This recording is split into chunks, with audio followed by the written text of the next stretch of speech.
भागामध्ये अवैध जुगाराचा अड्डा चालवला जातो अशी माहिती मिळाल्याने आम्ही सोबत RCPची टीम, अधिकारी अंमलदार, शिरोळ पोलीस स्टेशनचे अधिकारी अंमलदार यांच्यासोबत सगळ्या ठिकाणी रेड केली असता त्या ठिकाणी अवैध जुगार चालू होता। त्या ठिकाणी रमीचे टेबल देखील चालू होते, पण 3 पत्ती जुगार देखील चालू होता। त्या ठिकाणी अवैध माझ्याकडे माहिती एक जवळपास 15 दिवसांपासून येते, पण काही कामानिमित्त इलेक्शनच्या याच्या अनुषंगाने आपल्याला रेड ती केलेली आहे।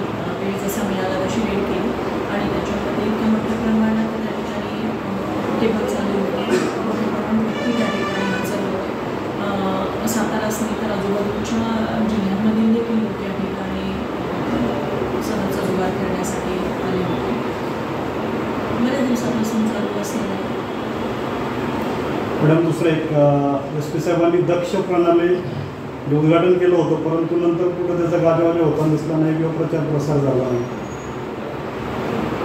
त्या संदर्भात आपल्याकडून प्रयत्न होणार का पुन्हा? हां, ऑब्वियसली दक्ष प्रणाली अजूनही चालू आहे। ज्या पद्धतीने लोकांकडून त्यावर किंवा माहिती येते तर ती माहिती काही वर्कआउट वरिष्ठ कार्यालय स्तरावरच होतं आणि काही माहिती त्या संबंधित पोलीस स्टेशनला किंवा पोलीस अधिकारी यांना फोनद्वारे कळवल्या